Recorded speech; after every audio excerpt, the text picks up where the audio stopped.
wanna be the best in the game, invest in my name, check no restraints, I'm obsessed with the pain. I ingest, I retain, assess and I change, possessed by the thought I'll be free one day from society's restraints. Money, clout and fame, mud, disease, a plague. We all love to hate, have to play the game, have to make a name. All our insecurities are on display. This is war with the enemy, think that it was meant to be. Living in a... Hello and welcome, listener, to the episode of Tactical Awareness. My name's Ash, and I'm joined today by my friends Owen and Dan for you guys to get another episode talking about Corvus Belli's Infinity and 4. Today we are dunking 3's, which means, I guess, we're dunking on different factions in Infinity. Owen had the right idea of reversing what we did last episode and basically going through what do we think the most challenged factions in Infinity are. Settling great internet debates that don't seem to actually happen in this game, which is funny. So let's catch up with Owen and Dan, take some questions from the mailbag, and get this going. Yeah, because I feel like this one, I think you're right. I think this one is going to be more difficult to do, but also I think this is one of the things that doesn't get talked about. Like, I can't remember a time people sitting around the internet being like, "Ugh, these are the worst since the last." Like, this game doesn't seem to have that sort of like that toxic problem of people complaining about their army. Does that make sense? Like, I don't hear that as much. It's because it's easy to jump ship to another army. I think it's also because it's like it's harder. You don't want to throw down like, yeah, well, it's not that you're bad. Your army's just bad. Mm-hmm. And the grading system is so fine. I think we've said that before too, right?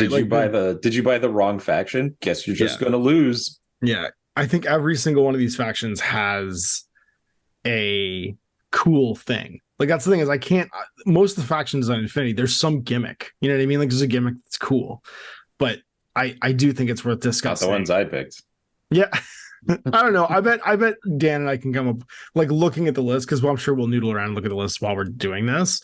Like, I'm sure Dan and I can look at something and be like, yeah, but this is cool. And you'll be like, yeah, but it's not as cool as this thing that this other faction does. And we'll be like, yeah, but that doesn't make it not on its face cool. Like, right? Like, it still is cool. It's just not as cool as some other factions. So, hey, everybody. We are back with more. I think we're dunking 3's this time. We're dunking on stuff. We're not shooting 3's this time.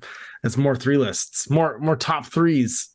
Except this time, Owen had the fantastic idea of going the other way and doing bottom 3. And you said this was like decidedly harder. Yeah, because everything is okay.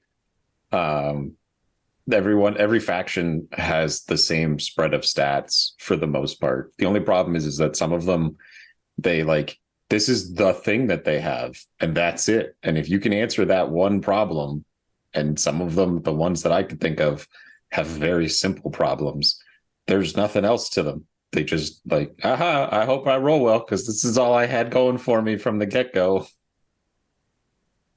Okay, it's hard to describe that without an example, but I have an example. But obviously we're gonna say them because that's part of the format. Yeah, I don't know. My look at it was a little different than yours, because like I see the gimmicks and stuff too, but I didn't think of the problems as being like a lack of the gimmick, or like that the gimmick had like lots of hard counters out there. It's more when this faction squares off against me, this is the thing that they do. Okay. And if you take that away, then what else is there? You don't have anything. I look at it as more like the balance between what is the the lift? What is the thing that they do really well? It's kind of lifting up the ease with which you're able to get things done in the game. And what's the baggage? And the baggage is always the stuff that either you have to take to make the lift function, or it's like you're opting out of things. Like, I don't have the tools to X or Y. Like, I just know I don't have those things, so I have to compensate it by really leaning into whatever my advantage is. They're more one-dimensional, I guess is what I'm saying, and you don't have access to as much stuff. So that's kind of how I like parsed mine. I think you guys are pretty much saying the same thing. Pardon? I think you guys are pretty much saying the same thing. Thank you, Dan. I think mine's less about the counter. Mine's more about like the internal push-pull of like those two things. Right, but they end up in the same outcome. Sure, I do. Yeah, I think you're right. Absolutely. Like the tops that I said last week were all because there wasn't when they square off against you, you don't know what's coming, because there's so many vectors that they have big threatening things, and the opposite is that you don't have very many vectors for big scary things, and so when you fight them, it's like, this is the thing that you do, and they go, yep, and maybe it works and maybe it doesn't, but that's what they do.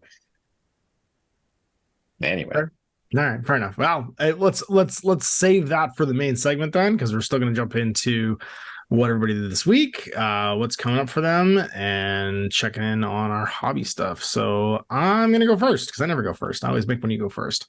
I did not do a lot except for play games. I played my 250-point game against Jordan, which was like, oh boy, it was close. It was super close. He had a grenade launcher, a Fusilier grenade launcher, and a full Fusilier link in NCA that had the game of their life. They never missed the entire game. Every time he was like, I'll just throw a grenade over here and see what happens, because he made them their key op in supremacies. It's the superiority, which is the direct action supremacy. That guy, he hit every single time. Like, he literally didn't miss. He landed 3 perfect grenades. He killed Yera in the first turn and put me in Lost Lieutenant on his first order with the tackle order he got from being a key op. And I thought he was like, well, this just seems to work, so I'm just going to keep trying. And he bombed me into oblivion. And that doesn't happen very often in Infinity, but boy howdy, it was a tense game after that. And I got super lucky that he was doing so well. He basically stopped his first turn because I'd kind of like strategically deployed my Fide, who I was finally able to take on the right hand side of the table on a rooftop, kind of to keep because I knew he had an Ulan, to keep it from like side camping at the end of the turn. I needed to have a side I knew it wasn't going to go towards, because it can't sort of like safely go on suppression there with me like crouch in the building, because I'm just going to sneak up and like engage it. So he went to all the way to the other side of the board. And what he didn't realize was I did a bait and switch, and the other side of the board had my AR hidden deployed in my deployment zone there. So he basically killed everything on the left, ran all the way right, put himself on suppression right on the edge of the table, but like maybe 3 inches from the back. I was in Lost Lieutenant, so I couldn't really do it very effectively because I had to convert all of my command tokens into turn 1 regular orders. But my AR just arrived on his own order with his Hollow Echoes and kind of walked over to him and just viral pistoled his Ulan into oblivion from point blank range, which felt really good because I was able to just get behind him. I just walked behind him with the first order. He suppressed the wrong camo marker, the wrong hollow mask, and then I just walked behind him and wrecked his day. And so I even though I was in Lost Lieutenant first turn and like took a horrific beating, lost both my like sort of like key pieces up front, I managed to like kill the Ulan on turn 1 in Loss of Lieutenant, and that pulled it back for me. And by the end of it, the other terrible thing was I went to revive Yera, and my doctor sitting next to Yera, who also got hit by the grenade, and I shot a gap on turn 1 with my Asawira, and my Asawira doctor got explosive round fear blocked and died, and then failed his regen and died. So I lost all my doctors also on turn 1, which was terrible.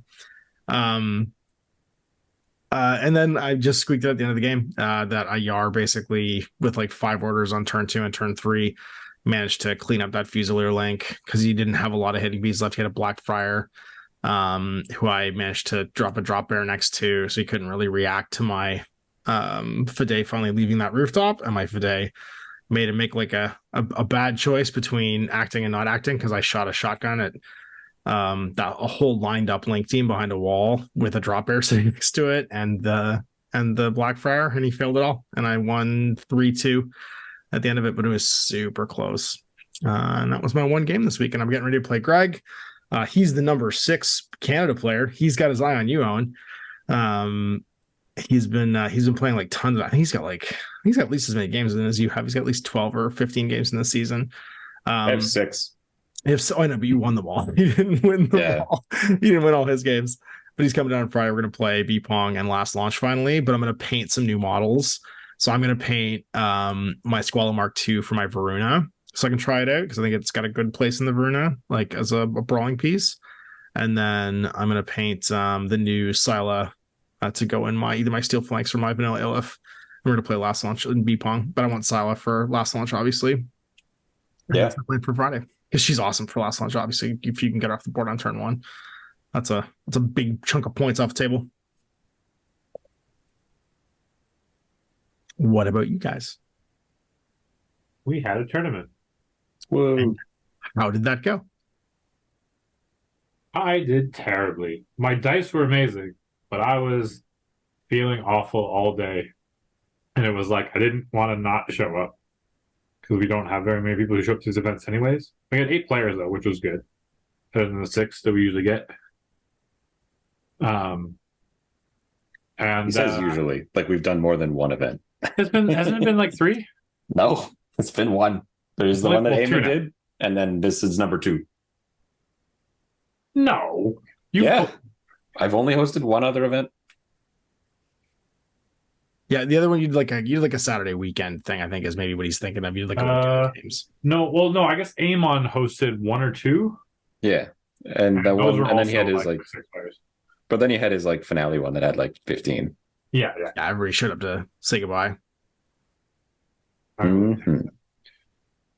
Anyway, yeah, my first game, I think it was Starco he was playing. I can't remember. Some dice started going my way, and then I just misplayed horrifically, and then the dice didn't go my way at the end on one mind wipe. My evil bot had to run up the board and grab the thing, and then try to hack the thing. It's the only way. Because I was playing Did you make your Evo bot the assassin hacker? That's hilarious. Yeah. So no, I didn't make it. My assassin hacker died. Oh, and you had to go pick up the program. And I had to go pick it up. That's really funny. And then I somehow got 2 orders in, and I hit both, and he just made all 4 armor saves. Needing 11s. That's wild. It's something like that. It's not a good roll. The dice were crazy wild the whole game, where I was like, I crit you. And he's like, I make all my armor saves. I'm like,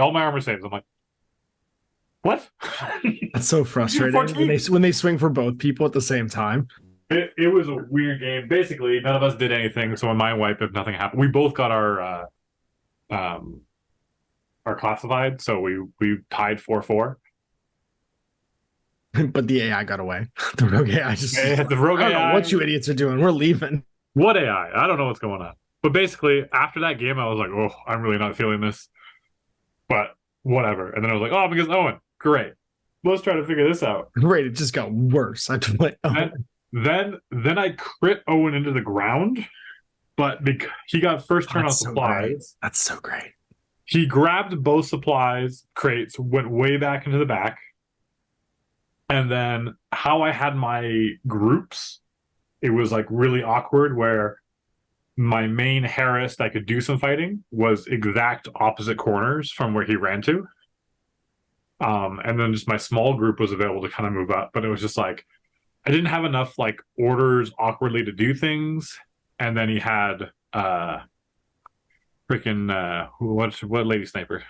Atalanta. Old Atalanta. And I was able to kill her and like over half of his army with amazing Sujan. Sujan will never make such an amazing run in his life.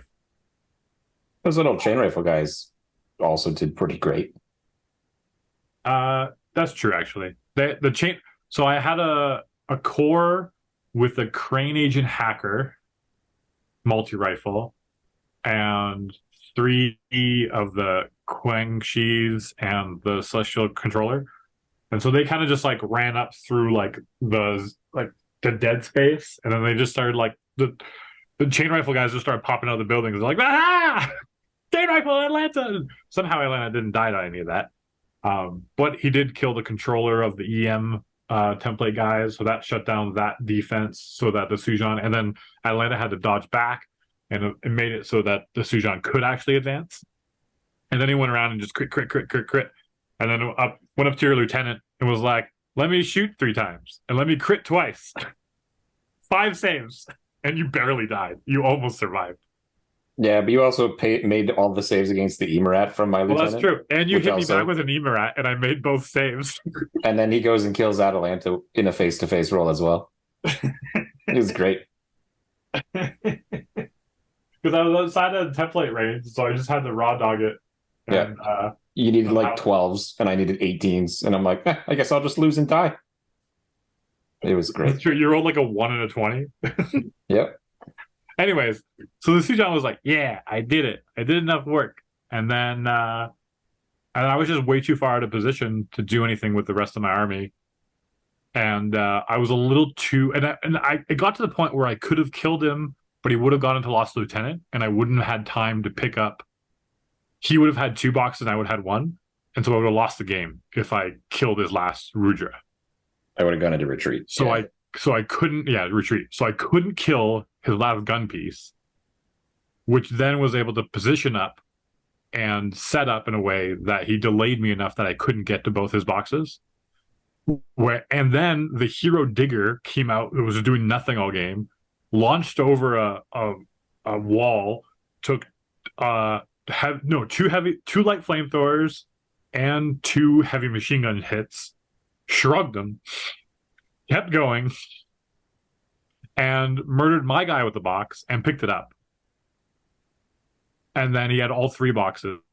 And then I was like, well, I don't have anyone there now. I can't thing. And so I was able to kill one of his guys with the box. My last order, I went and picked up a box and shot at his last remaining guy with the box with his Penicillia.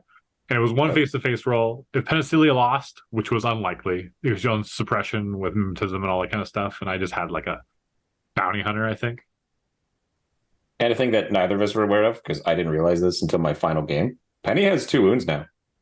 She does. Yeah, they took away her no wounding cap and just gave her flat 2 wounds. That's what makes her. Yeah, it would have been very lucky to kill it, but it was kind of like that one thing of like, So, yeah, it came down to that where it's like, statistically, the digger should have died coming in to try to grab my box. I should have also played more defensively around the box. I could have. I was kind of trying to like pin down the Rudra, and the Rudra just slaughtered me in face to face because K1 marksman.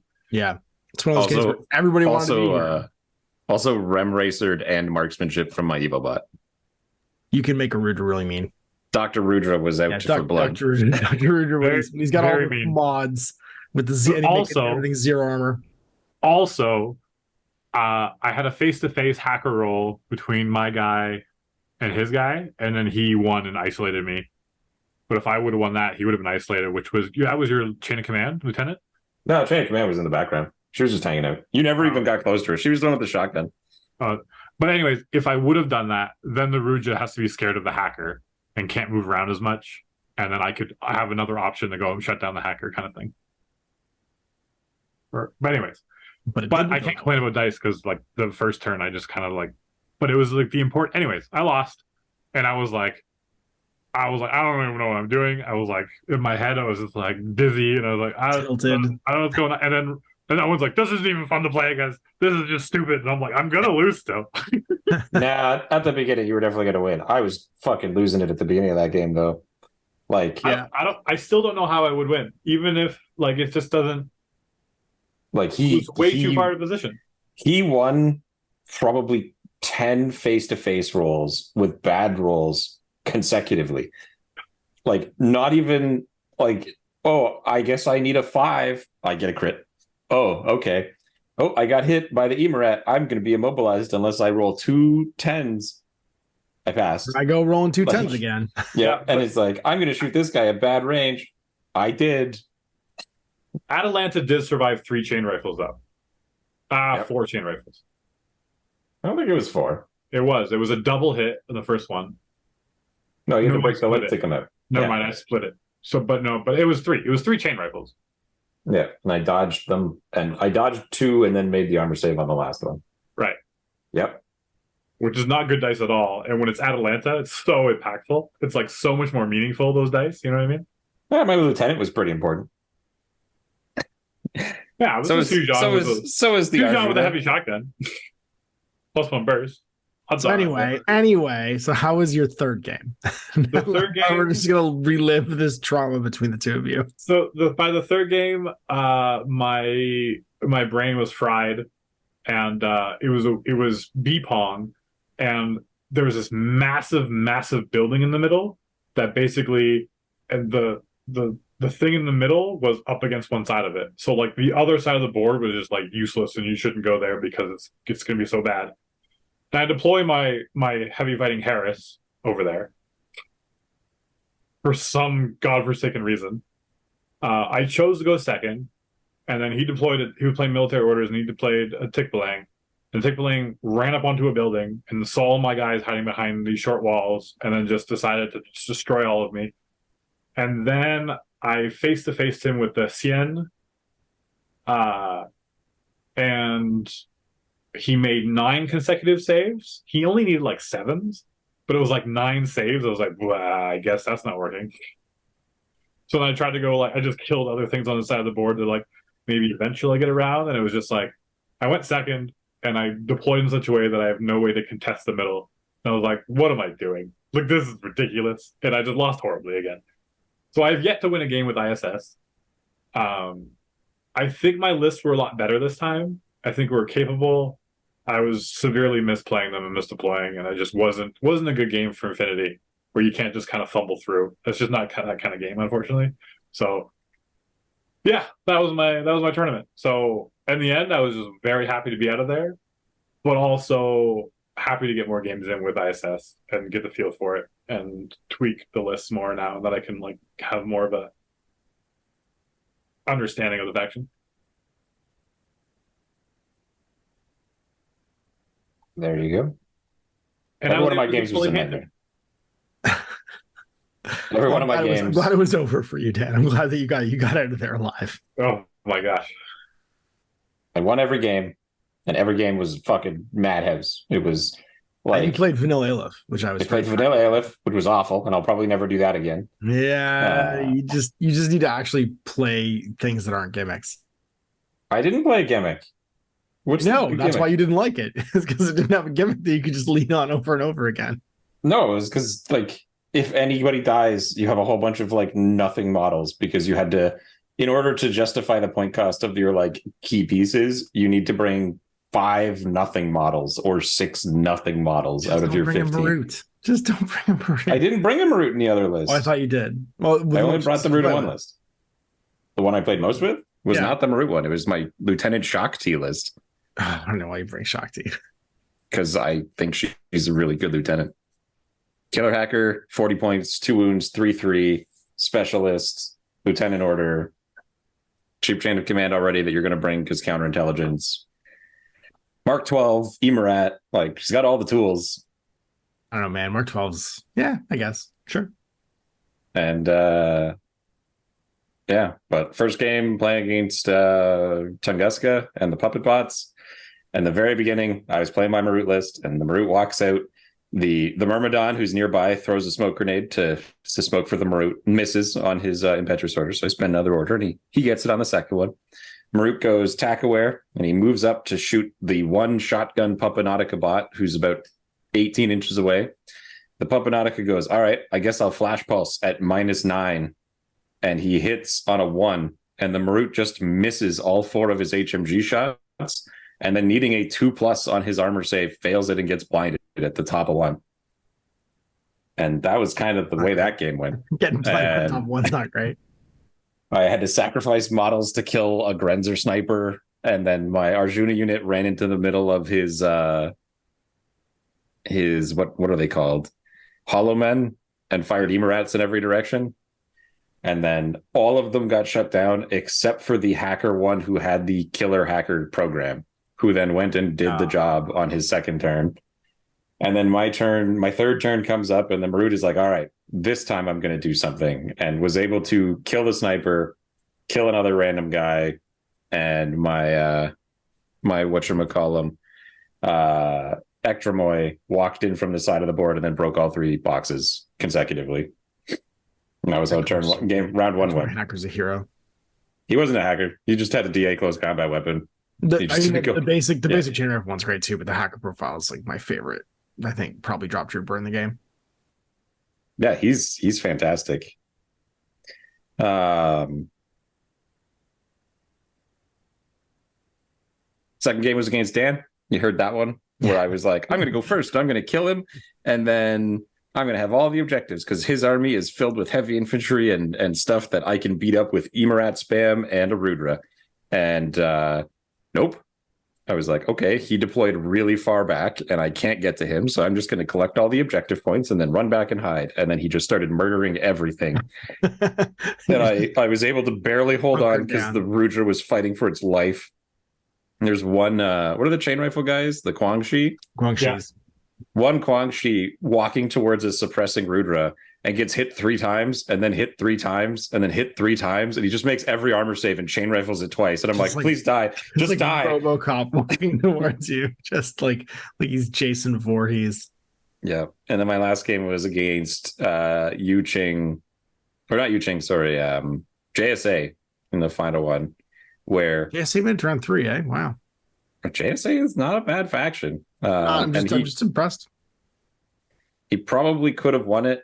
The thing that got him was he was up by 1 point, and Penny basically retook the middle box and pushed it forward, and then got off her motorcycle and walked through a building and walked around and engaged Yuriko, I believe she is, the like base trooper. What's her name? Oda.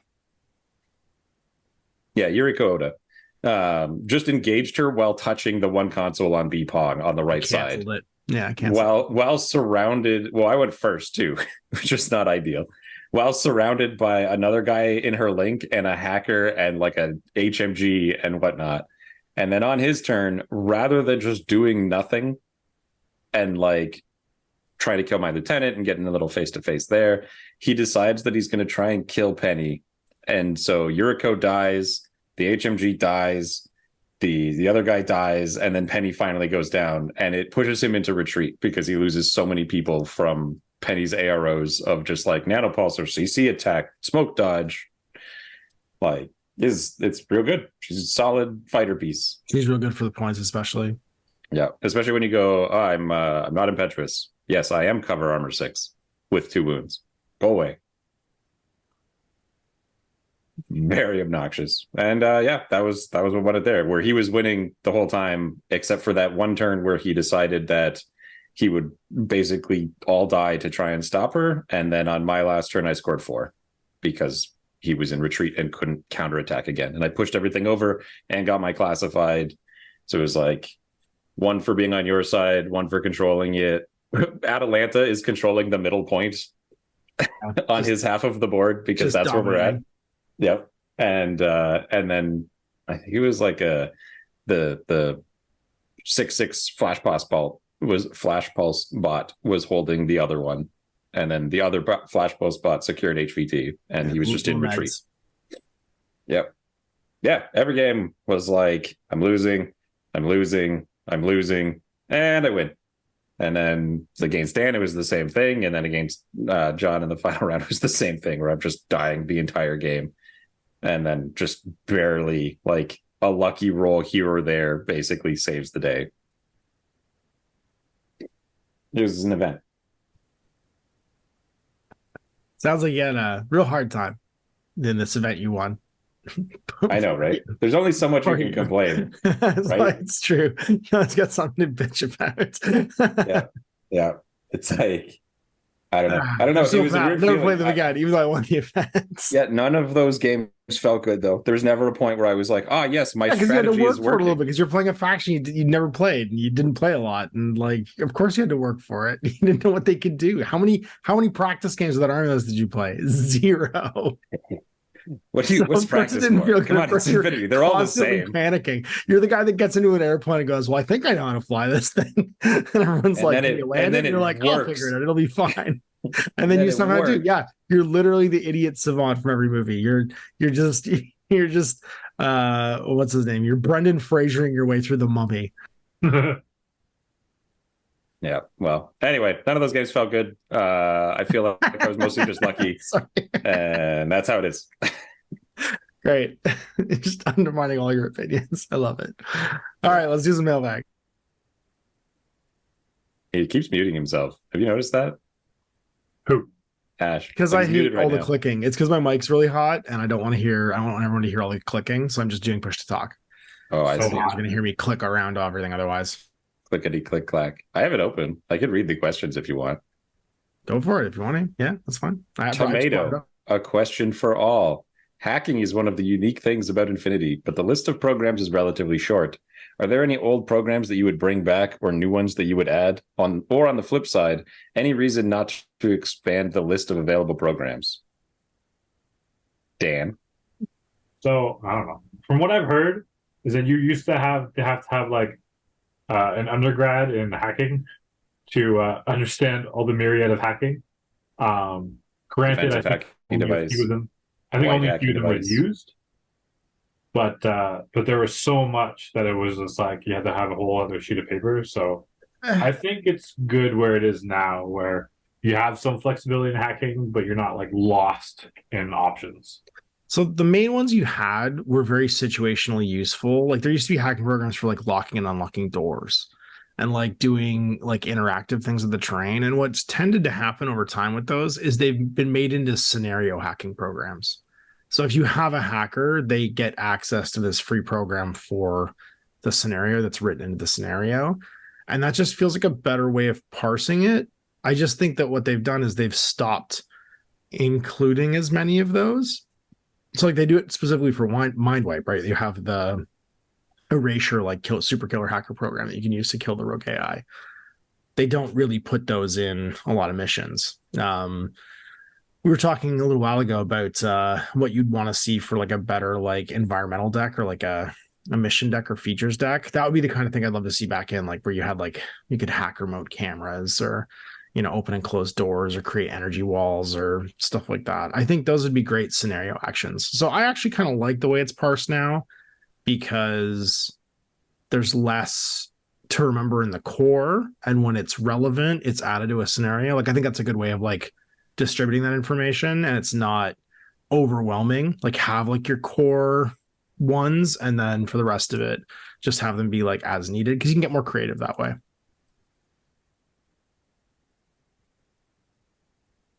I think there was one called Kaleidoscope. That Kaleidoscope was like I think it was Mirror Ball, wasn't it? It got rid of visors. The one I'm thinking of is Enhanced Reaction. Friendly remotes gain burst 2 and arrow. Yeah, that was the first. Love that one. That was a great one. All the remotes got burst 2. Yeah, that's crazy. Every single remote on your board got it? Only in the first turn, and it was like a strategic use one. Like you could do it before the game started, and you spend a command token to do it. But you had to have the skill to use it? Yeah, you had to be an Evo. Yeah. Interesting. It was kind of unlocked additional strategic actions to do. Yeah, they don't do a lot. Actually, Evo, I think, are the least interesting remotes now because they basically just do supportware. There's not really a lot else that they do. And there is really only supportware now, which is really depressing. I mean, there's Firewall, which I think is the other one. But those are the two things that your hacker's going to do is either go fairy dust or supportware. Yeah. Enhanced Reaction is still around, but the problem is it's just like assisted fire is just better.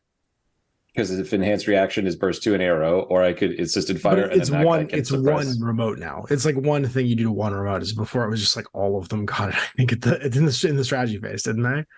I think it was something like that. Yeah. I think it was more broad. Yeah.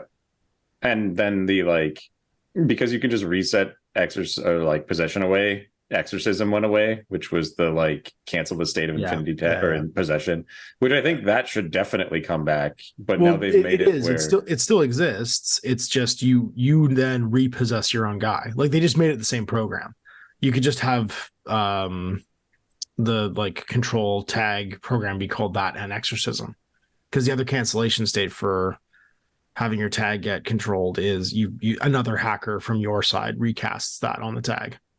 Yeah, you just cast possession on him again. Yeah, but it's the same thing basically. Or total control is what it's actually called. But I get that, but I don't know if there were more act-react hacking programs, but right now it's just act programs. Mm-hmm. Yeah, and I think that's the thing that's missing is what's the one? There's a few people who have it. Zero pain. Yeah. More things like zero pain for other people. Yeah, zero pain is like a deflectability. Basically, it's like a force parry.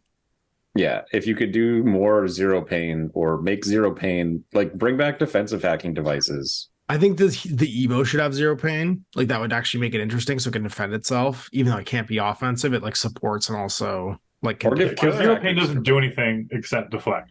Right, it's burst 2 arrow. Don't die, don't kill me. It gives a negative mod and burst 2 an arrow. I'm pretty sure that's it. Yeah, it's something like that. all of a sudden, like a killer hacker is like, oh, we're even dice instead of me being a +3, and it's 3 versus 2. So it's like, odds are I'm going to get you, but it's way less odds now. It's just a slight odds. No, I think zero pains should be more prevalent. Yeah. Or put zero pain on Hacking Device Plus, where it already has most of the programs. Yeah, or just another hacking program that is in the same vein. Like there's something neat, like make it where you can hack in response to people who are going into cybermask. Make it where you can do a response to white noise. Make it where you can make white noise not go away. Yeah, it'd be cool if there was a cybermask cancellation program that was like a scanning thing. Yeah, like where's the Evo hacker or Hacking Device Plus that has a mega spotlight but against impersonation and marker states, and spread them out so they're not all on one device. Have make the other ones like the Evo and the Killer Hacker more interesting with them. Yeah, make it so that Evo hackers have a program that cancels a marker state. I think that'd be cool.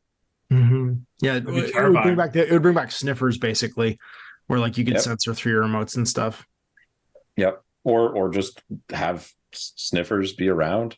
You can bring that back, and then you could censor through those so that you could try and find hidden models, because it was never really an effective ability. It was powerful-ish, but it was so you had to be so sure, or else you're just wasting time. So that's what I'd like to see, is more, not I don't need more Trinity. I don't need that. I got Trinity. More punching. Yeah. I have Carbonite. I have Oblivion. That's the 3 states I want my opponent in. Dead, I was just going to say one other states or isolated. Yeah. Hey, Dan, you got your own question. Oh, yeah. This is from Terry. It says, since you started playing Yu Ching, what tricks did you learn or find about them? They have tricks? That's the wrong faction. Yeah. It's exactly. The trick is Dan hasn't quit Infinity yet, even though he plays Yu Ching. So I think I like Yu Xing's models more than any other faction I've seen. So they've been a lot more fun to paint, even though I've expressed that I don't get super excited about them. They're still more exciting than I think other models, at least O12 stuff. So that's cool. Yeah, tricks. You learn not to lean on the Hollow Echoes. Yeah, it's a failed trick. There's a lesson learned. Sometimes just because you can do a gimmick doesn't mean you should do a gimmick. Shut up, Ash. I'm just saying.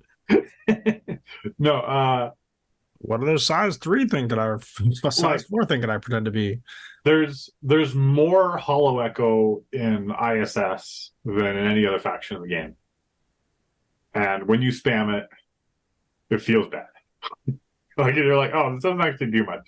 It's kind of cool in the first turn if you're going second, you're absorbing. But then you realize that you really don't have much to do anything, and people are just better at things. And so you kind of fall flat a bit. It's been a struggle, to be honest, of trying to figure out how to make, and everyone's told me, oh, ISS is garbage. Oh, ISS is garbage. Oh, they just don't have all the tools. And I'm slowly figuring out that to be kind of true. But at the same time, I'm nope, gonna make them work. Gonna win some games. And again, it was really unfortunate that I felt so under the weather over the weekend, because I feel like I definitely had a chance. If I was playing a bit better, again, I don't know about Owen's game because it's just a wash. But my first game, definitely I should have won. And my last game, I definitely should have had a much bigger chance instead of the wash that it was. If I just deployed differently. And yeah, it was really bad. So I'm excited to keep playing them. But as for tricks, I don't know. You kind of have to embrace the Hsien. The Crane Agent, unfortunately, I don't want to bring him, but he's one of the only guys with a D8 close combat weapon. Which you kind of need for Mind Wipe. And so he made it into a list, and it's he's cool, but for the amount of, you're paying so many points for your heavy infantry, and they're just not that much above the other heavy infantry in the game. And so do you see why the bronze is so good? Bronze is fantastic. Well, I didn't realize how good I had it. Yeah, really good. The bronze, the Omega, you got some premier heavy infantry, even the Delta and the Gamma. Yeah. So it's like for the price that you're paying for like the Gamma, is like you're paying for the Cien, and I'm like, Cien's cool and all, but it's like he's not nearly as durable as I want him to be. For the price that I'm paying for, like I don't know why I'm charged like another like 15 points for that. That MSV baby. Too. I mean, he's BS14 as well, so that's BS14 MSV2 with a plethora of kill you guns. He has all the kill you gun options and all the bands, but not really because he doesn't have anything that's good. I mean, I guess the multi rifle, but it's like there's nothing AP, right, except the multi rifle. The multi marksman rifle's AP. That's true. He does have a multi-marksman rifle. That's pretty good. Which puts him at 24 band and a -6 firewall. Like, he's just resilient in a different way.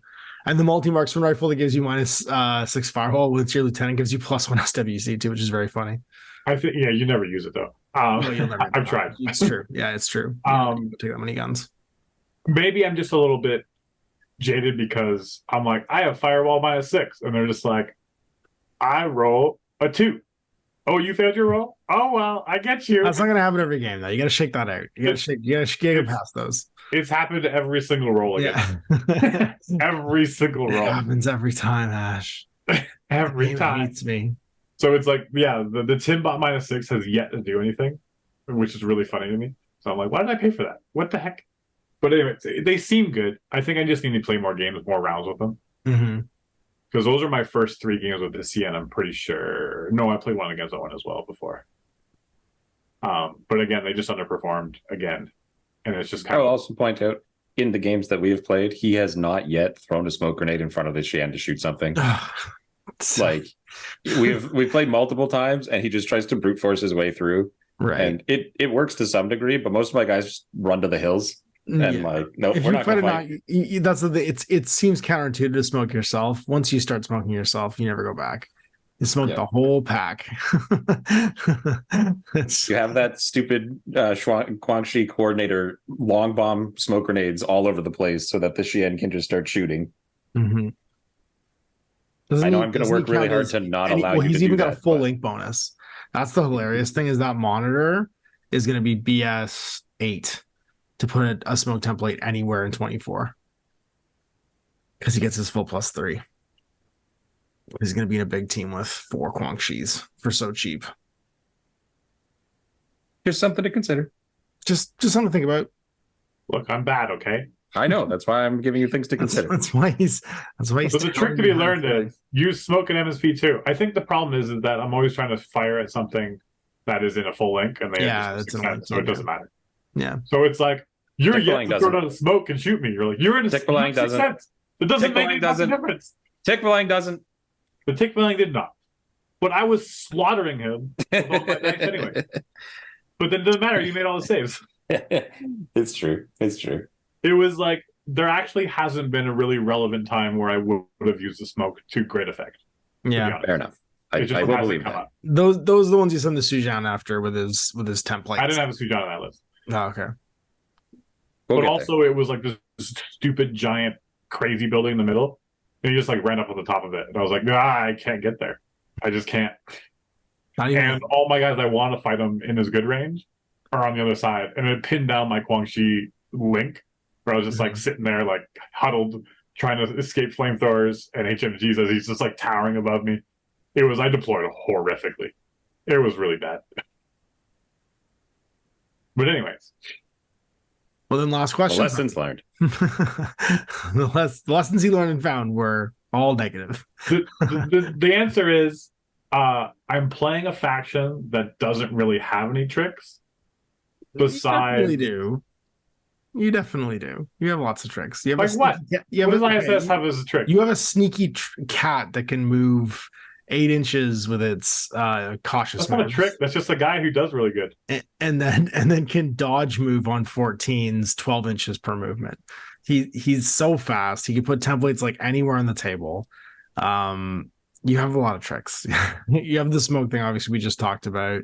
You have very good, because I believe you get Tiger soldiers, don't you? What are your drop troops? No.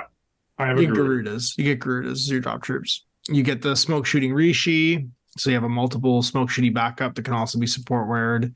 And that Spitfire is only 23 points or 20 points if you take the downgraded Red Fury, which is sometimes very good. but it doesn't have as good a visor. You got all kinds of stuff. Yeah, Dan, you're the problem. The problem is that's what Ash is saying. You got Canrons who are amazing. Yourself out, idiot. Killer hacker. Canrons are so bad. They're not. They're great. I've tried to make them work. They just don't. And they sure do. Yeah, Dan. Jesus, idiot. Dan, have you tried playing good? No. Okay. Is that my problem? It might be you need to try getting good. I do agree that ISS is it. All of its tricks telegraphed because they're old tricks. I think it has the old whatchamacallit, sectorial issue where people have seen all the tricks before and they haven't added new ones in a long time. So hopefully new models and getting a glow up will make your ISS more interesting. Our last question is from Mizo. It's for all of us. And it says, why do you guys like Infinity? And why do you think it survived so long compared to other skirmish games or challengers to Games Workshop that have fallen off over time? I have a pretty strong opinion about that, but I'm gonna let other people go first. I think we brought up why we like Infinity a couple times in the mailbag already. So I'm just going to address the why do I think it's still around. And it's because like the other skirmish games are not the same game. Like the arrow system and the order activation system is a very different tool than you get in other games. Just the way orders work makes it that every game, even with the same models and the same table, are wildly different because you can choose where you allocate how much actions you get. And there isn't really another game that I'm aware of that lets you do that to that extent. And new models come out all the time for every faction. Mm-hmm. Dan? Obviously you're the newest one to this game, so be interesting to hear what you think. I mean, the game's fun because tactically it has immense depth. Like immense. Like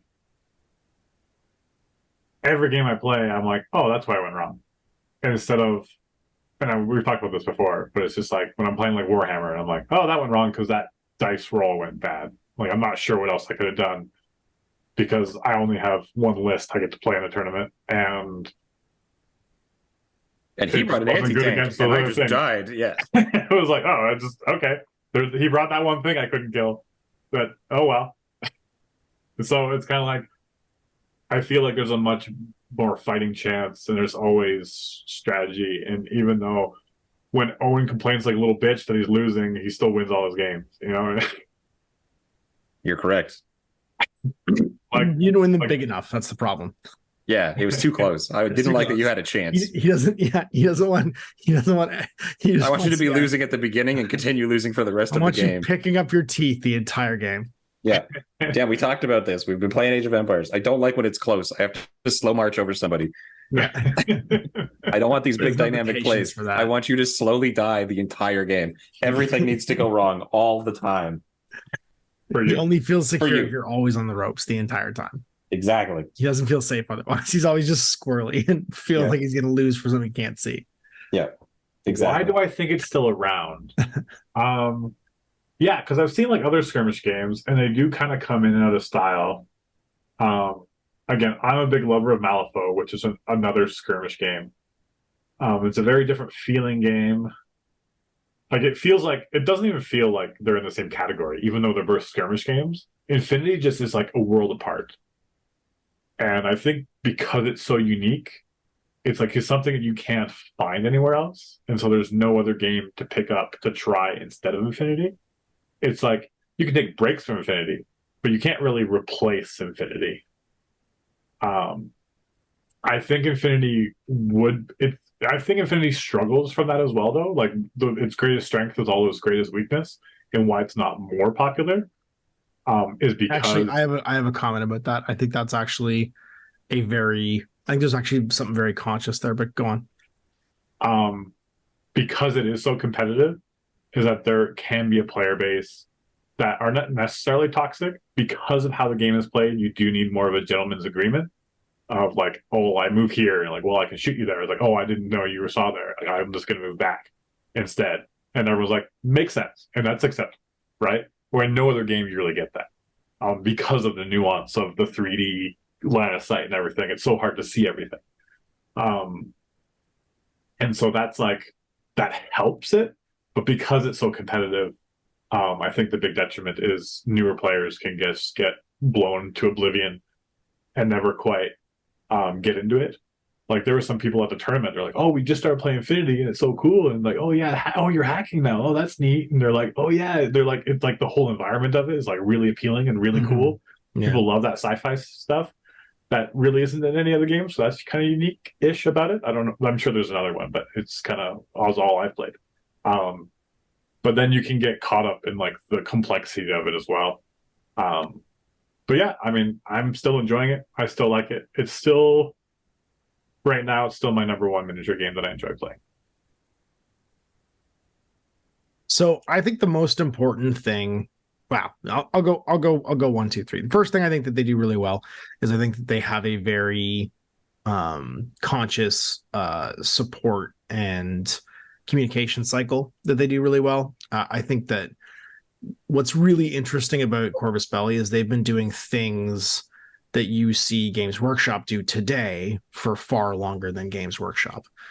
Big reveals, weekenders, sending out tournament organizers like presentations to show off, like little videos from Carlos of the new releases. They're really Digital Army Builder. One day. One day. Army Builder, yeah, exactly. Carlos is like a huge plus. They do a really good customer engagement thing. I'm not going to call them players and fans. I'm going to call them customers because I think that leads to my last point. But they engage with the people who play their games really well. And they've been doing it for a really long time. They have a great ambassador. Carlos is a fantastic ambassador for the brand. And he has surrounded himself, I think, with people who are like-minded. The second thing kind of touches on what Owen said and a little bit on what you, Dan, said, is that this is a game that has built into its structure of how it's played infinite replayability. If you and I play with the same army list on the same table, we won't get the same game even with the same scenario, right? It will go differently. And it's because there's so much player choice in the game that even just like moving buildings around or switching sides, like you can't say that about other miniature war games right now. You mentioned Malifaux. You don't get that in a Malifaux board. Like it's very two-dimensional.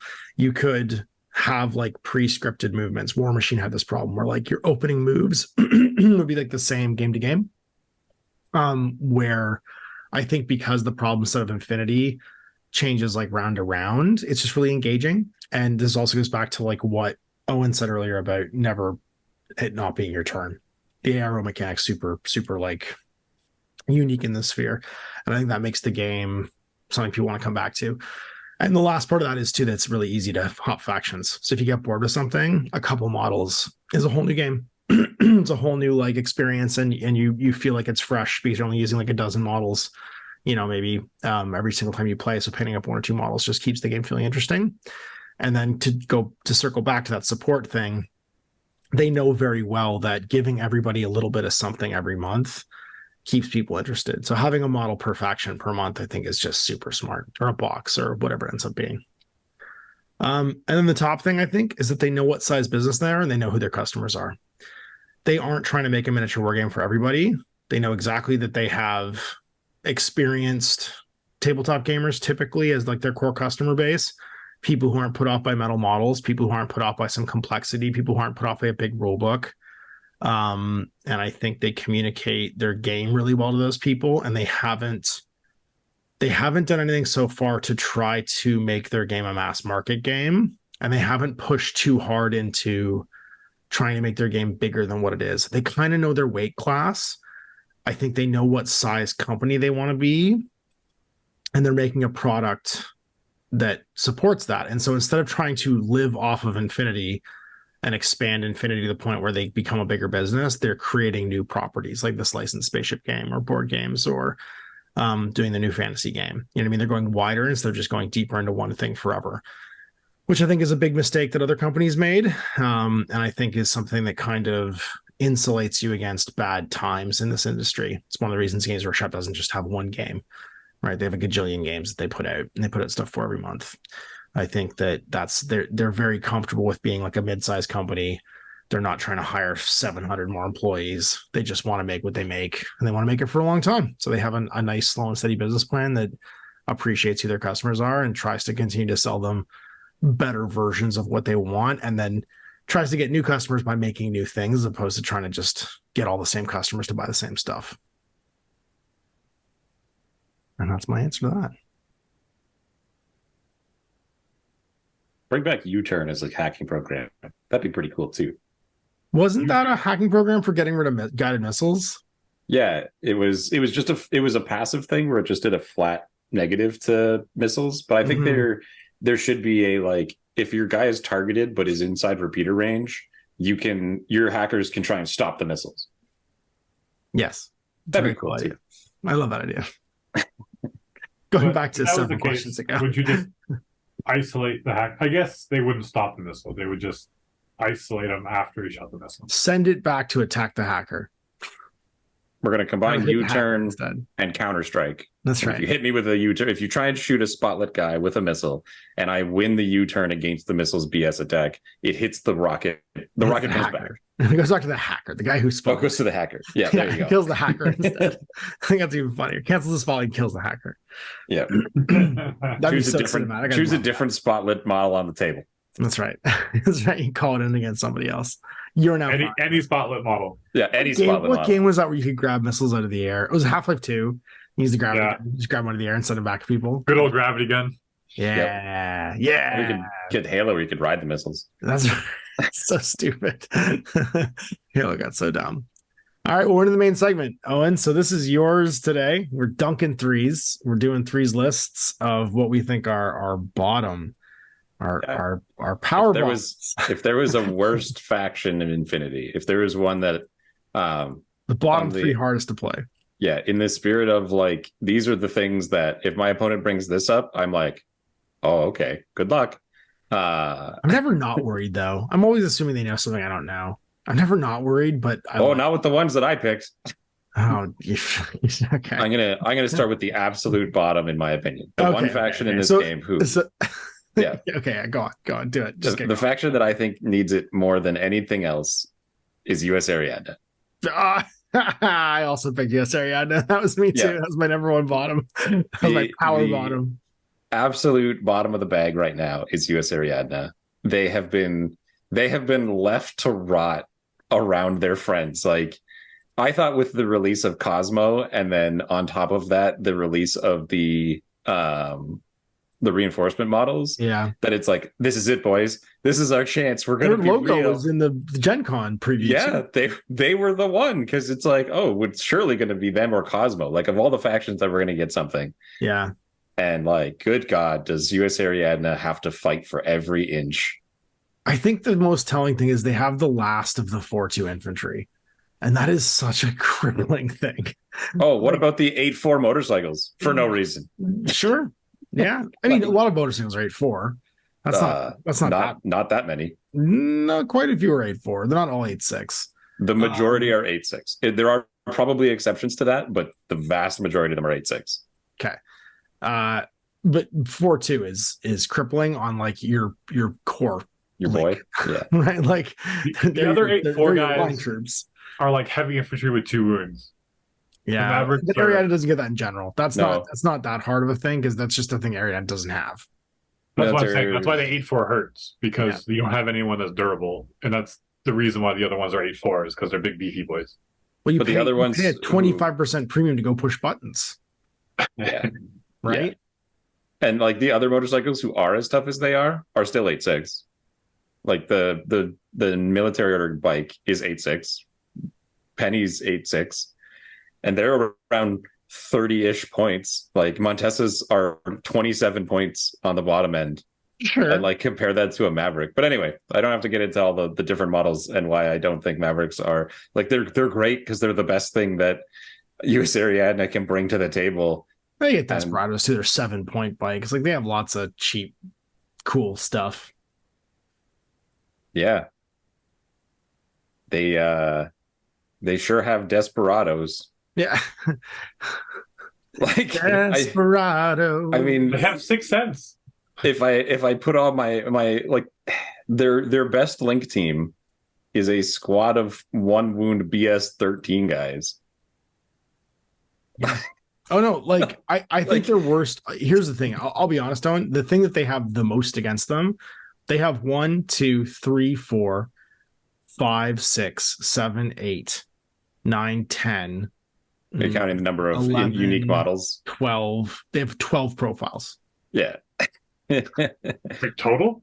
Yeah, because if you take away like the neutrals, like the ITSs, the mercs, like the Beast universals, Hunter, like the 112 that everybody gets, they have 12 models. Yeah. And honestly, in their fire team charts, they only have like 12 to go from. And all 12 of those models are available in their vanilla faction. And unlike most of the time where it's like, oh, the vanilla faction, like no one ever takes an airborne regular in a vanilla list, because there's like 3 other guys who do the same job but better. Like, I think they have Uxia, right? Nope. You're thinking of Cosmo. I am. And then I'm remembering Rosie. Yeah. And I'm thinking of Uxia and the other one. Bill. Yeah, Wild Bill's part of the US Arena because he's American. Wild Bill, this is the one place that Wild Bill gets to live his dream as being the lead of a 5-man link team, and he's part of it, and he gets to have his multi-pistols shoot like 5 times with BS-16 marksmanship, so he's hitting you on at least 16, maybe 19. He gets and then he dies. DA multi-pistol. He dies horrendously. Yeah. It's burst 4 because he's going to be in that 4-man link. It's burst this 1 is his moment. It's DA. It burst 1 plus 1 burst, and then you're saying with DA? Like, yeah, if you're DA, you're shooting DA, which is the hot one. But it's burst 5, you go AP or shock. No, it's only burst 4. Multi pistol and burst mode still only 2. 2, 3, 4. Oh, you're right. Yeah. No, you might as well just do DA. Yeah, you get your 3 shots on DA. You did it. Yeah, he did it, Wild Bill. He did it, Wild Bill. He dodges on 14s at least. Like, why are Blackjacks dodge 9? Why are Blackjacks dodge 9? They don't need that. They don't deserve that. Because they're wearing garbage cans. Like if you look at the Blackjack, it's because he's wearing a dumpster. Yeah, he's wearing an articulate dumpster. Yeah, but like the Digger's dumpster was made 100 years later than his, so it works better. The Diggers are wearing the mech suit from Callisto Protocol. The Digger and the Blackjack are almost the same durability. Yeah, except the Blackjack's 38 points. I know. That's the thing. It's like, he's like 3 Diggers. Yeah, that's right. What'd you get? 2 armor? Oh, no. The Digger can't get a T2 sniper rifle, though. Oh, yeah, the Digger can't get a T2 sniper rifle. And with chest his mines. Yes, his chest mines. Oh my God. Okay, so sum this up, though. We're just dunking on individual profiles. I made the comment that you do not have a lot of unit selection, so like this is a shallow faction. It hasn't really been added to in a while, and you've got old school kind of links and a lot of old school stats and profiles. What's your main argument for these guys being just undergunned? I mean, in the like the threat direction that I in my brain is the ones that become the most powerful. US Ariadna has Van Zant, the Unknown Ranger, Mavericks, and a Blackjack Link. And they can't bring all of those. And the moment one of those models is deployed, you know exactly which ones are coming, because you can't have a Grunt Link with US or with the Unknown Ranger leading it, and a Maverick team and a Blackjack Link. So you'll only have to fight 2 of those at any one time. And none of them have good anti-smoke. Like there's MSV1 that they can get up to. They also don't have very good smoke because they're also tied to the same thing. So they're not really a great smoke faction other than Desperados. Are 7 points. I take Desperados for smoke if I want smoke. Sure, but they don't have the MSV to use it other than through the Minutemen and... The Minutemen have it. The... Sorry, the Minutemen do not have it. The Mavericks. So the Marauders. The Marauders is the one we're thinking of. The Marauders have MSV. The Marauder has MSV1. Yeah. But they're only BS12 with 1 wound dogged for a 20 to 30 point model. It's weird that this is the MSV faction for Ariadna. They have the most MSV of any of the faction. Unknown Ranger also has MSV1. Yeah. Like if the Marauder MSV1 sniper was a T2 sniper, then it'd be like, oh, okay, yeah, I can kind of see where this is going. Because otherwise 32 points for a 1 wound guy who's BS12 is like, oh my God. And there's no way to make his links cheaper. He's just got to, like, I think if they got some other grunt or just change the grunts to make them cheaper, or give them another Harris, and they would climb out of their pit to some degree. because then you could do Maverick Blackjack and have a grunt link.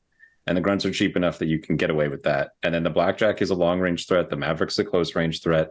And you have the grunts as kind of your core. And you can do that. And then all of a sudden now your opponent has to fight all three of the threats at the same time, instead of you having to spend a ton of resources to move that threat around. With like support from Foxtrots and stuff like that. But they do have some great, they have some great profiles. That's the crazy thing. I like Desperados a lot. I like Foxtrots a lot.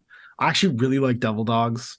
Like, I think Devil Dogs are a very cool 23-point murder unit because they come with like all the greatest hits, right? Chain rifles, smoke grenades, but they also have an antipode they can send around corners to like go clear mines and do all kinds of stuff. Yeah, I guess maybe it does come down to the fact that the line trooper, the grunt, is only Fort 2. And they're all Web 12 for some stupid reason. I don't like, literally, this is a Whip 13 faction outside of US Ariadna. They drop everybody's whips. Not only do they make it harder for you to get there to push buttons, when you do, you're 5% worse on rolls. This is like the worst button pushing faction, I think, in the game right now. They don't do it great. And you can say, well, yeah, well, the Foxtrots can go push it at Whip 13, but like, your Foxtrot doesn't always live, and sometimes you have to do it with somebody else. And there's so much Whip 12 in this faction. It's so dumb. The Minutemen are Whip 12, the Grunts are Whip 12, the Mavericks are Whip 13 finally. The Marauders are Whip 13, but like so many of their units are just not like the hard cases Whip 12. They also suffer from a really desperately, I don't have a good lieutenant choice problem. What are their options? They can take Rosie. No, she's not a lieutenant. They can take a Marauder. Oh, that's right. Yeah, Marauder. And it's only the rifle heavy flamethrower one, and he's Whip 13. You can bring a Grunt. He's Whip 12, and he's a Grunt. You can bring a Minuteman. He's Whip 12. He's +1 command token for 24 points. They really want you to take the Foxtrot, don't they? Or you bring the 2 Swick Foxtrot Lieutenant for 17 points. Why is he 2 Swick? Why is he 2 Swick? That's a great question. There are other camo lieutenants out there who are 1 Swick, like that you pay a premium for it. But like, why? Why is this? Why does he have to pay this? If he was 1, you might actually bring him, because then it's like, oh yeah, I have a Whip 13. It could be this Marauder. I mean, it's not, because he's the one with the MSV, so he can't be my lieutenant. It's funny because you can make your lieutenant damn near unkillable if you stick him on top of a tower somewhere like infinite orders away. You know what I mean? Like, I guess that's why the argument is he's too slick, but I agree with Owen. Like, he should. It's not why? Yeah. Yeah. Well, I mean, and the problem is too, is you're like incredibly Swick hungry in this faction. You really are. Like, that's the other thing too, is like, if you click on it, like, of the 12 profiles that you listed off, half of their weapon choices are Swick or more. And your whip's garbage. And your whip's garbage. So you're paying for weapons everywhere. And like, US Ariadna is definitely the faction, in my opinion, that needs the glow up more than anyone else. I don't know what happened where like, it's so sad too, because they have such great miniatures. Like, they have some of my favorite models in the game. They're not. I legitimately feel like Grunts just got forgotten one day. Yeah. Like, they were like doing the Passover where they're like, the N4 change, they just got forgotten about. They're like, the guy brought up the Excel sheet with all the MI and was like 4-2, 4-2, 4-2, 4-2, and then he clicked enter but didn't save it, and the Grunts were just like, goodbye. He didn't hit tab. Yeah, he didn't hit tab on them. Grunts, yeah. Yeah, and he clicked they're like, down. they're armed 3, make them 4-2 still. Yeah, it's like, but those other guys are armed 3 and 4-4. They went to PT. They all went to PT. These guys didn't. Poor bastards. And then on top of that, I think the other thing where they had some legs was in a larger than 15 model world. Yeah. And they suffer there too, because of those 12 profiles, half of them are dirt cheap. Like, Grunts are like. Didn't you make an all Grunt and like Maverick list and play me at some point in N3? Because I remember there was like just Grunts. It was 25 Grunts. That was the list. Yeah. Yeah. And it was basically best Grunts. You would just move the 5-man link team around and have a big gun on every corner, and you would just shoot with it wherever it may be. Yeah, and take the grenade launcher lieutenant and just like plunk a grenade with your lieutenant choice. Yeah. Rosie brought one group up, they'd fight till they all died, and then you'd switch to the next one, you'd switch to the next one. And like, was it super effective? Not really. Was it difficult for certain armies to deal with because they had to cut through like 20 armor 3 guys? It's annoying. Yeah. Especially if like half of them are in a link and the other half are just coordinating suppression. And any number of them can suddenly be like, if you kind of leave a group on the side, they suddenly become a 5-man link, and then they move up on you. Anybody can turn into 5-man link. You just move it around wherever you want. Yeah. But they can't do that anymore either. Well, Anyway. I think we've beaten this horse to death. Even Teddy Roosevelt couldn't bring this horse back to life. So let's go on to Dan. What's your first pick? Owen and I are both down to 2 because we shared US Ariadne, unless you also picked US Ariadne. It was on the list. It was on the list? All right, then we're all down. I'll be honest, this was really tough for me because there's still like, I would say like a third of the factions I don't think I've even played against. Maybe it's not that much. I mean, you could go with the ones that you have played. Like, I haven't played against any nomads except vanilla, but I think the nomad factions are safe. They seem pretty good. Yeah, no, nomads are safe. The kind of thing. I almost want to say Tartary is almost on there. Maybe they're good. I've never seen them. I was kind of like looking at them, and I don't. They're fine. I like Tartary. Okay, I don't think they're fine, but that's okay. They're fine. I'm not saying they're good. I'm saying they're fine. I think Starmada used to be on the list, but with their recent add of the changed fire teams and 2 new models, that's all it took. Yeah, 2 new models is all it took to jump Starmada. And I think Starmada is completely fine now. Yeah, I don't. It's hard. Like, it's honestly, I look at US Ariadne, and it kind of makes sense. And everything else, I'm just kind of like lost. I'm just like lost. Well, you played Druze. What do you think about Druze? Druze? I think Druze and ISS feel very similar in that they don't have a lot to work with. I think Druze are more limited. The few things that they have can be quite powerful, but it's kind of more one-trick pony-ish. But I think Druze are fine. I've never played against Druze. I've only played as Druze. But I've won more games with Druze than I have with ISS. I guess that's fair. Yeah, point taken. point well received. Druze were on I was watching that, but then I noticed that they got Denma and the Zellenkriegers, and Denma can join core links of any type. Oof. And I went, oh, never mind. Never mind. They're fine now. Yep. It's like, oh, you guys are like... I like how hard you're standing for Denma. He's not even out yet. He's been absolute relevance. Like the guy who played Tunguska this weekend brought him, and he was the difference. Yeah, cool. You awesome. Should bring him. You should bring him if you have access to him in your faction. Oh, I didn't even realize that Denma Connolly was added to the Druze. Oh yeah. And notice that he pops up in that Druze security fire team link along with the Zellenkriegers. So, and if you want one, make sure you grab the box, because that box will never come back. The comic book boxes, when the comic book characters come out, they never come back, and they become like the Outrage box is still one of the things that everybody's trying to find. Yep. Like, because they're all solid characters usually, and they only print that box once. So just grab it like what ends up happening is they come out split up between Dire Force boxes. You know, buying 1,000 Dire Force boxes. My opponent rolled if you the like 20 even on, one of those characters, buy that box. Rolled the 20 on his Metachem, and he's like, I throw smoke. There's no failure state. Smoke, because he throws smokes on 20s. Okay, so Dan was great. Yes. What is your pick, Dan? I don't know. Like, he doesn't have a pick, Dad. Doesn't have a pick? All right, then really on to me. Okay, he doesn't have a pick. He gives it up. My pick is Akari Company. Okay, why Akari? And why Akari Company? Okay, so the number one thing with Akari Company is they have a completely schizophrenic unit selection of like warbands, ninjas, random mixes of half. It's basically part JSA, part US Ariadne, part Pano. It makes almost no sense. It's mostly just random like mercenaries. I think of like the stuff you can take that isn't just the remote selection, because like everybody gets the remote selection basically if you're not Ariadne. The non like mercenary units are Yan-Yans, Desperados, and Ninjas. You can have Wooming, Tankos, Karakuri, which is not nothing, but you can only have 2 Karakuri, so you can't take them in a Harris, and they're not part of any of the fire teams.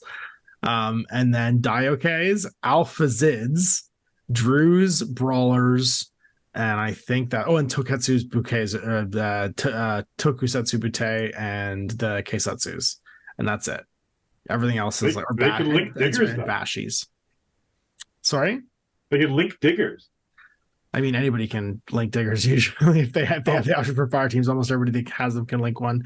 No, actually, almost none of the people it's who have Akari and diggers. Drews. They're the only two. So they can link diggers in the Drews ones, which means they can link it to a Harris because there's no core with the Drews, right? So you can basically you can link.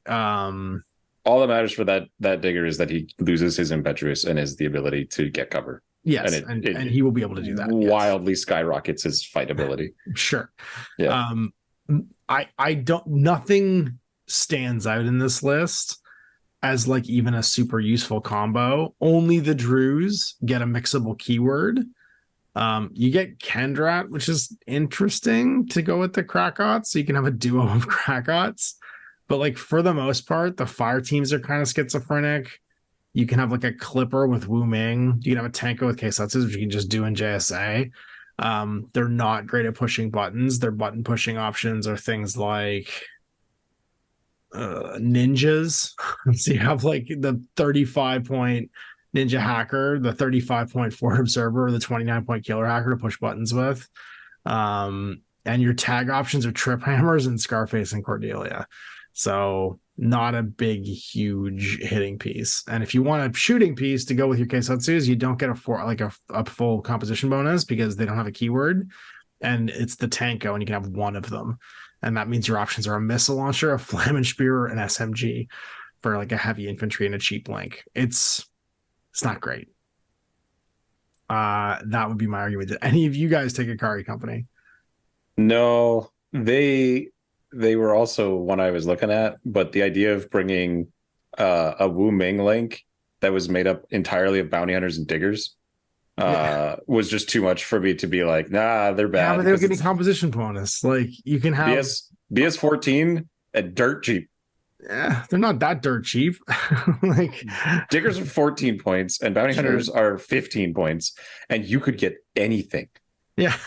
Like the number of times the booty link comes out and is not garbage is more often than it's garbage. I liked the idea of double Krakots with SMGs because they no longer have they get cover at that point. And so all of a sudden they get mod stacking and they're 4-shot SMGs. Except there's no SM. Oh, it's Kendrat. She's got the Vulcan. Yeah, don't use her. Kendrak's Kendrak's not on in the duo. She's too expensive. She's in the duos. She can take it. Yeah, but you don't look at that. Just don't. Oh, okay. I'm just saying you can.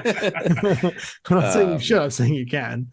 The only thing that I really don't like about them is it's the same thing for the US Ariadne, and it's their lieutenant choices, which is to say none. They get a Kosetsu, a Brawler, or Arslan. Yeah, that's it. And if Arslan wasn't bad, there'd be probably more there.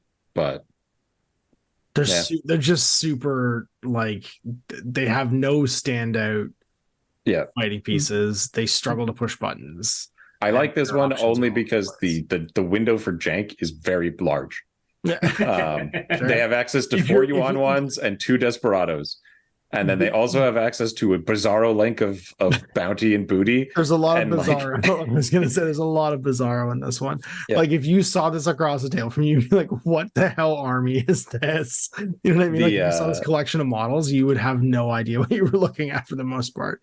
You can do Rishi Smoke Jank, I guess. Like there's I don't know. It's just incredible. Linkable Diokai with 2 Tankos is actually for realsies link, in my opinion. Yeah, it's a Harris. I mean, if JSA could have done, no, they can't. Diokai can join the big one. I don't know if he can have the Tanko in it, but Diokai can join the big one. He can join. What's it? He can join. Maybe he can. I just never see it. You can also join the. I just mean to say, if you need a hitter piece, he'll do it. Multi-marksman Harris with NCO. I don't know. I think there are worse. Okay. That's it. You didn't name any, so okay. So what's your last one then? My second one is Merovingians. Okay. For the exact same reason that US Ariadne has. And the only reason they're not as bad as US Ariadna is because they got the Apaches and they have Mirage 5. And those are two things that And they got Ariadna. Wolfgang recently too. That brings him up into like a newer thing. Wolfgang's Yeah, like he's like a proper 2-wound burst 5 multi-rifle, which is pretty great when you link him. Yeah. I guess. I don't know. The Apache is just him, but half the price. Yeah, but you can have multiple Apaches. Apaches are great. Right. I know. They're better. That's where I What go. I'm saying is you can have Dodges on both. Like 17? everything's so cheap in this. You can take chasseurs that are cheap, and you can take like they have the thing that US Ariana doesn't have, right? So like they have the chasseur, which is a whip 13, no switch, The chasseur except for the mine layer is the exact same as the Foxtrot. Yeah, that's what I mean. Except he's not. The other guy is also whip 13. The Foxtrot's whip 13. Well? Okay. Yeah. The chasseur has 6 cents, which is crazy, and he has a flamethrower, which the other guy doesn't get. So he is just objectively better, which is why this faction is a little bit better than US Ariadna. That's fair. They have a tag too, which I think is interesting. Yeah, but it's an Anaconda. That's fair. Yeah. So it's cheaper. I like the Anaconda compared to Scarface and Cartilage because he's cheap. Yes. So if you want him, he's just a big heavy infantry, basically. Their big links of like mob lots are in the exact same problem that the US Ariadna does, where you're paying 20 or 30 points for a 1-wound armor 3 guy, which is wildly expensive in my opinion, especially against how like and the best part about this faction, the thing that I love so much, is that you look at the Apache and its stats and its abilities and what it is compared to everything else that's in this faction, and you can see how far it's been left behind. Yeah, but you've also got the Lugaroos who can link with the Apache and retain their bonus, who all have viral rifles, which are pretty incredible for 21 points. Thank God for the Apache, because he fixes their problem. He makes them cheap. That's what I mean. Like the reason I didn't pick these guys is I think the Apaches lift them into like playable. Yeah, like this is what got them out from being the absolute bottom, right there with with US Ariadna. And I don't know if it's enough. Is kind of my perspective. I wish the reinforcement upgrades that like mob lots got, like they should just all have tack aware. Just give them all tack. Or do they get it? Am I just forgetting this? No, they didn't. No, give them all tack aware. Why is that so bad? Like the reinforcement ones get mimetism 3 and tack aware just all the time, and they're the same cost. And I'm like, that's completely fair for a 33 point guy. Like you can bring the infiltration one who has mimetism, but like there's guys in the game now who are movement like 6 or 4 with a climbing ability or a jump ability who are armed with 4 or 3 chain rifles. Like Mim 3 is not going to be the thing that's going to break the game if you let a 1-wound heavy infantry. He's even medium infantry because he's only armored 3, right? Like, come on. Make him armored 5. The Lugaroo link with like viral rifle, viral sniper rifle, viral rifle, grenade launcher, and 2 Apaches is only 101 points. You get 200 points left, 5 regulars already, and you can just load up with but it's like objectively worse than their equivalent with the Lasik, who does the exact same job, only is just infinitely better. It's pure. The Lasik doesn't for the 100 points. Can the Lasik get to a full composition bonus with an X visor? With like, they all have X visors as well, zeros? But they also all have mimetism, and they also all have climbing plus. Sure, I mean, are they 100 points? That's my question, right? Like, how many of them do I? How many of them? Two of them need to be not Lasiks. Is that Lugaroo grenade launcher can drop a grenade anywhere in 24 and an 8. This is fantastic. I don't know. I like this. I like this list. I think this list has gotten a big glove, so I don't super agree. But that's not what we're here for. Do your last one. My last one is Tartary. Oh no, wait, it's my turn to do my last one, isn't it? All right, sure. You picked 3 Ariadna factions? Weird. Yeah, Ariadna sucks, man. Mine's military orders. Okay, sure. I can see where you're coming from. I don't think military orders are as bad as the Ariadna factions. So the reason I think military orders are not great and struggle right now is they don't have access to anything I would put into like the balancing out their expensive stuff range that isn't a remote. Like, is it NCO and tack aware? Like they don't have either of those. They also don't have attack aware. They also don't have, well, they have an NCO. They have a 50 something point. The only guy who Sepulcher can't link. NCO. The only guy who can't link in the faction Yeah. is the guy who got NCO. Unlike every other faction who has NCO, their guy can link. Yeah. I think their average unit price is like 27 points. Like they are so expensive for what they do. And I think you've said this a bajillion times now, which is that there's other people competing in the heavy infantry space marine space now that just makes their gimmick less interesting. And because that's their only gimmick, like going back to my comment about US Ariadna, they only have 1, 2, 3, 4, 5, 6, 7, 8. There's considerably more here. There are 10, considerably 11, more here. 12, 13, 14, 15. Well, I'm not counting 16, 17, 18. I'm not counting like Trauma Docs and Tech B, stuff that all the other Pano factions get. Right. So it's not as few as US Ariadna, but they don't have that many that don't compete with each other because they're all heavy infantry. You know what I mean? Like, yeah, like 6 of them get written off because like they're all the same guy. Yeah, exactly. Like, they have one skirmisher choice, Santiago. Like, they have one tag choice because the Seraph's not great, and the Tick Blank's really good. And then they have 1, 2, 3, 4. Why the Seraph isn't 8, 9 boggles my mind. Like, I get it, he can jump, but that's a negative. It's a negative. It's good and bad, but on a tag, it's hard. They have like 5 heavy infantry choices floating in the 45 point range that aren't characters that do all like variations of a theme. You know what I mean? Like Teutonic Knights are the cheaper ones. Santiago Knights are the jump one technically ones. Well, they also do a technical stuff. They're all hackers or specialists. And then the KOA or KOJ and the Hospitallers are like the super heavies. And the Sepulcher's the ultimate super heavy with his sweet NCO skill. Yeah, I don't like that. They're so one dimensional. They're such a blunt instrument, and they don't play with enough depth, I think, for them to be. They do one gimmick really well. They kill their way to victory, and that's cool. But they struggle to do anything that's more involved than that. Typically, they do really good in kill missions. Getting stuff done missions, they tend to struggle a bit more. I don't even think they do good in the kill missions anymore. Like, in all fairness, sure, they're all right at those kill missions because they're riding off of the fact that they're Pano, not the fact that they're knights. We got BS 14 and 15, yeah. Like, I don't like that all of their characters are the same guy.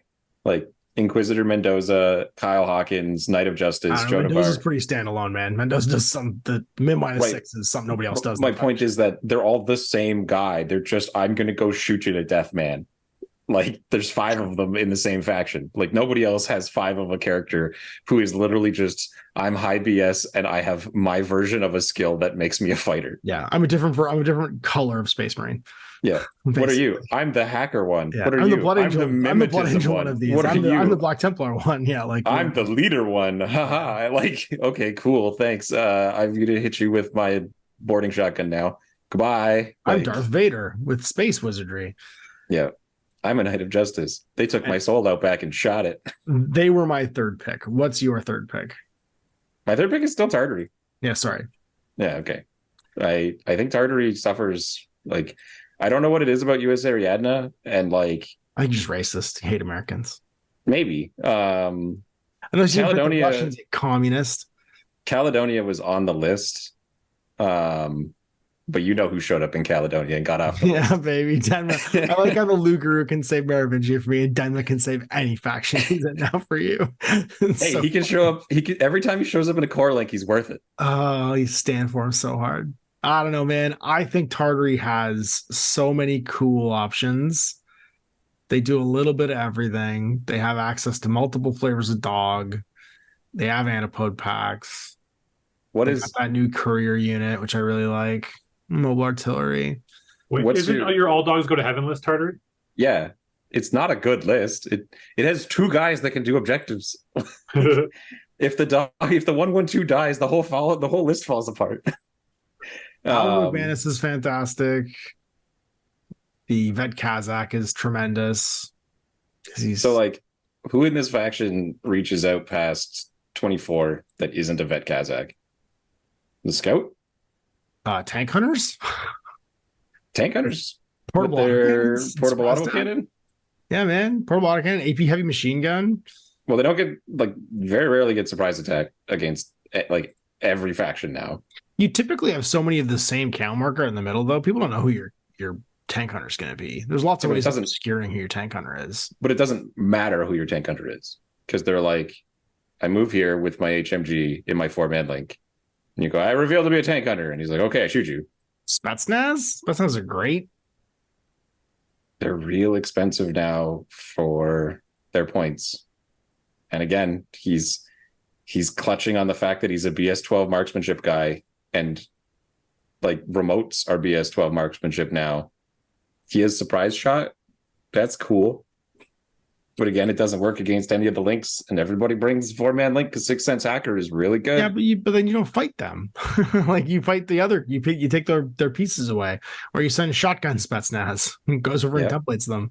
But shotgun Spetsnaz with everyone having gotten templates is a lot worse than it used to be too. Okay. Like this is where I like. Yeah, you're right. These all were good things. They were good things, but like, in my experience playing as and against these guys, like, you can do some fun stuff. Like, it's not they're not a fun faction to play as, but like, all right, you got your Vet Kazakh gang. Maybe you went real crazy and you're like, I'm going to bring a Ratnik Harris because I want that burst 6 Spitfire, and then you die in the reactive turn because you have no defensive tech in your entire faction. There's nothing here. Maybe I'll play Tartary this weekend. I won't paint anything new. I'll just play Tartary. Now you want to play Tartary. This list is great. Sure. Go ahead. I mean, I'm not saying you can't win. Like, at the end of the day, when it comes to like who's these bottom factions, it's not a matter of like, oh, these aren't like capable of playing well and having combinations and people not being able to react. Like, you're right. If you had a bunch of like tank hunters mixed in with Straylocks with some scouts and then 2 packs of Anapodes, if you're not aware of what the hell that is that's coming at you, you're going to have an interesting time. But like, once you start having an idea of how these things are going to work, like, it's crazy how much a landmine really stops the Anapodes in their tracks. Like, Discover Shoot is really good. Oh, the controller is the only one that works. Oh, my drop troops don't have a failure state right now. How's that Anapode controller with your 1 wound armor 1 doing? God, I love the Anapode controller randomly has tack aware, and the entire faction of the whatchamacallit doesn't. Yeah. The entire faction of the militaries doesn't have it, but you have it on this guy. It's a bizarre thing because I think the reason for that is that the Uberfall commandos have the irregular order on top. Mm-hmm. And then I'm pretty sure the pack, right? The pack doesn't activate when she activate when she activates, so it just gives her an extra order. Yeah. And then where are they? Nope, never mind.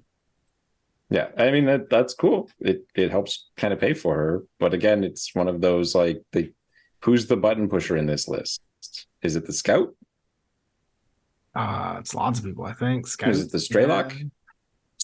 Probably Straylock. Straylock's too expensive. You can Scout's 30 points. Frontovniks are pretty great. So you're walking up. Yeah. You see what I mean? Like Dynamos all get cheap Fort Observer and paramedic profiles. Got a motorcycle, that big base, and he's pointlessly 8-4. Yeah, because he's an American motorcyclist, I guess. If you're an Ariadne motorcycle, you're just built worse. Eat that, Harley. Like, what are we saying here? Sure. Like, this is I think this is where it comes down to me, is like I started breaking it down of like, where do I build, like, what do I build my list to do? And it's like, oh, this is the same problem I had with the other 2 Ariadne factions, other than Cosmo, who I think is perfectly fine. They answered all of these problems. They had infiltrator guys, have my boy. They have every type of heavy infantry, light infantry. They get access to the bear teams so they can solve those problems. They get access to Mirage 5. And then you look at the ones around them and it's like, everything's fine. The guy's just sitting there drinking as everything's on fire. Like, yeah, I don't know. I don't know. This is my opinion with Ariadna right now. Yeah, I'm fine with it. I mean, we're dunk. This is the plan. We're dunking on stuff, and Dan doesn't have an opinion. If I was looking, Dan's gone to sleep. the last like 20 minutes of you're like, you guys are talking about profiles I may not have heard of. We're just looking at them. That's the nice thing. We're going. I do think we haven't looked at it in a while. I do think you're definitely on there with Ikari. Like, I think they struggle. I think Shazvasti is on that list. Yeah, well. I came close to putting Onyx on, actually. Not Shazvasti, but Onyx. The OCF. Yeah, they're I think they're similar but different problems than Shazvasti. The Unidrons are the problem for me. Their line troops are basically like toothless. Like the Plasma Carbine's neat, but it's burst 2. They're like these kind of toothless core links that they look good on paper, but they don't, like, you played them. You know what they struggle with. You slaughtered me with them. Yeah, but that'll work once. You'll get me next time. Yeah, exactly. It's the shallowness of the profile selection I find is always a problem. Like, they were all close to being on my list, but I went with I tried to not dig into one faction either. I didn't expect it to just, like, when I started looking at it, like, I'm going through each of the factions and I'm like, okay, NA2 is surely going to have problems. And then as I go through the NA2 armies, I'm like, man, these guys, as weird as they are, they all, like, if I played against this, I would not know which part of this is the thing that I have to be concerned about. Like, Ikari Company is a mess of random profiles, but I like the combination of those random profiles means that the threat direction is not obvious. Like, oh, you're playing Ikari Company. Okay, is it Alpha Zeds? Is it Diggers? Is there going to be a Karakuri? How many drop troops did he bring? Are there ninjas? Like, what am I dealing with in this faction? And then the other ones are like, I'm playing Merovingians. Oh, so you've got Mirage 5. Because of course you do, right? Yeah. What else do you have? Chasseurs, because of course you do. And then you have a link that has Apaches in it, because of course you do. And you can afford to bring all of them, and so you will, and that's what you have. Welcome to playing Merovingia. Yeah. And US Ariadna does the exact same thing. Yeah, the profile selection is shallow, but they're also cheap, so you end up always with like the same 15 profiles almost. Exactly. And I honestly, that's kind of the problem, is because I see the opposite problem for military orders is they're all expensive and you only get so many slots. So you have to like fit the same optimum guys. Like, it's just, I see those two things as being on opposite sides of the same problem. Yeah. And then the other thing with US Ariadna, with military orders that I agree with is that, one, they're mostly the same. And like, of all of the 18 profiles that you counted, I would cut that in half just off the face of it, because half of them are reskins of other guys. And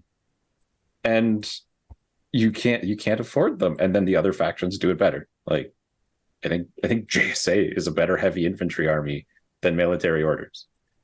I think Invincible Army is a better heavy infantry army. I think Shang-Chi's pretty great. Like, Shang-Chi's pretty great. Yeah, White Banner is probably a better one. I think that Svartalheim is a better heavy infantry faction than military orders. Well, they get a bunch of their picks too. That's the thing. Svartalheim gets a bunch of the military stuff, right? They get the KIJ, they get a bunch of but then they get the filler to make it good. They get the Fusiliers, they get all the like cheap shit that you can take. They get the Karu team that can back them up. Yep. Tons of midfield stuff too, with the knock-in and the Karhus and stuff that are, good like knife fighty gunfighters. Yeah, I actually looked at Svartalheim and was like, I don't know why more people don't play this faction. I looked at the other day and was like, I think the reason is because Karhu's special team is really hard to buy. Yeah. They're weirdly difficult to get your hands on those guys. Yeah. You can buy that starter set for them either, which is weird. Like, I don't know why they haven't done a Svartalheim action pack. That feels like a perfect Christmas box. Make a new Yodam and do a Svartalheim action pack. If Teutonic Knights had this Karhu special orders, like, if you change the skills on the Teutonic Knights to these skills instead of their current skills, something to be said. Yeah, they don't have that, so here we are. Well, there it is. Our bottoms, our lower decks of profiles, or not profiles, of factions for Infinity. What should we handle next week? Tell us in the comments. Tell us on Discord. We're going to probably keep doing these for a bit. And I'm enjoying this because I like arguing with Owen. And I feel like... Amusingly, I do think Ariadna and Cosmo are like way up there, though.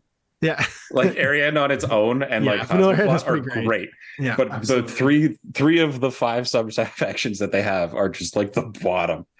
Well, it's the diversity in those two that I think are what make them great, because you get a mix in Cosmo of like the Caledonians and the Tartary stuff, and then in US or in Standard Ariana, you just get everything. And you just go, I don't care about link teams.